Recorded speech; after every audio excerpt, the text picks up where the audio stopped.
Space, the final frontier. These are the voyages of the starship Bajo and Hex. Its continuing mission to explore strange new worlds, to seek out new credits and new bounties. Target destroyed. To boldly go where no one has gone before.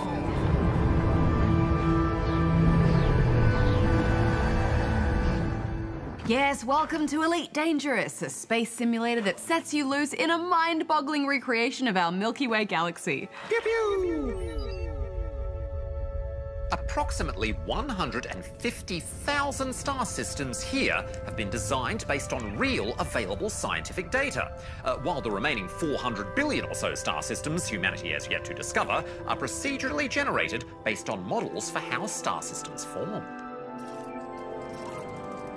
400 billion is a ridiculously big number, isn't it? Yeah, and it's just so impressive when you're looking at this map, knowing you can travel to all of these stars. It really helps you get to grips with just how massive our galaxy really is. Now, we reviewed this game on our big show when it first came out on PC, but it's recently come to Xbox One, so we thought we'd revisit it to see what's new and see how it's handled the jump to console. The basics are still very much the same. You choose to play either online in a galaxy full of other players, or you can play solo, though you still need to be online for that as well. Then you start off at a random spaceport with a cheap ship and almost no money, and what happens next is completely up to you. There are essentially three main career paths to pursue: combat, exploration, and trading. As you complete missions or actions within each career, you'll level up its respective status, and after many hours, you may eventually reach the coveted status of elite. Target destroyed. Yeah, you really are left to figure things out for yourself. There's no story to guide you, and you'll never be told what to do next. There's no one to hold your hand. Yeah, this is a pretty hardcore space sim. There are a lot of controls and systems to learn, so it's easy to feel overwhelmed at first. But I will say they've done a good job of bringing all the controls onto the controller and making it feel intuitive. There are some tutorials and also links to detailed videos which can help you. But once you look up at those 400 billion stars, it's really hard to know where to start. Well, your best bet when starting out is to simply visit various space stations and check their bulletin boards. These offer up a whole range of missions that will get you some much-needed credits that you can spend on upgrading your ship. Yeah, to start with, your ship isn't useful for anything other than a few basic supply runs, but once you've earned some space bucks, then your options do open up. You could get out your ride with some mining gear and head out to the asteroid fields. Or maybe you'd like to simply explore and chart the unknown. Or just upgrade your weapons and start looking for space pirates with bounties on their heads. Yarr, me space bounties. Target destroyed. Or even turn into a space pirate yourself. You can make a living pretty much doing anything. You know, when we reviewed this last year, I wasn't a big fan of how long it took to scrape together enough credits to buy even the most basic upgrades, but I'm happy to say it's much more generous now. It wasn't long before I had the credits to afford to do just about anything I wanted. I also appreciated the fact that you never lose money on any purchase you make. So if you buy a new weapon for 26,000 credits, you can sell it back and swap it for something else and get your 26,000 credits back.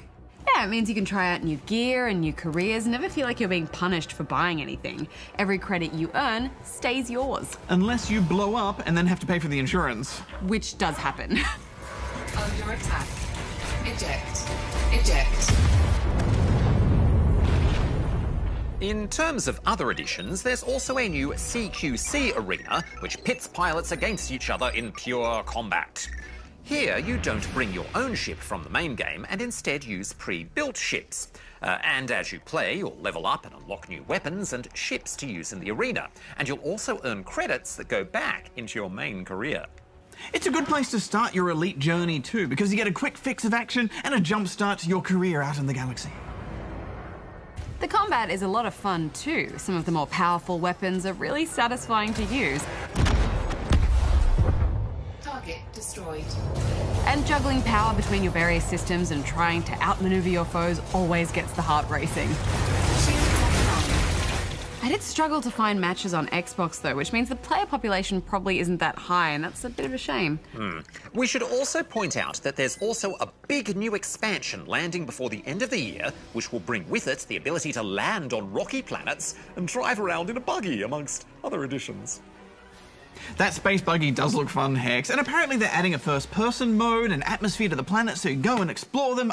It's an ever-evolving game, which is a good thing. We should wrap this up though. Final thoughts? Well, we've barely scratched the surface of this game.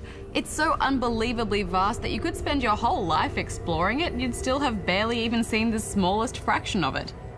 But there is a lot of fun to be had carving a life for yourself out among the stars. I'm giving this 4 out of 5 rubber chickens. Yeah, it really is impressive, but it's also a big commitment. Everything you work for in this game is hard-earned, but that makes it more satisfying too. I'm giving it 4 out of 5 rubber chickens. Pew pew!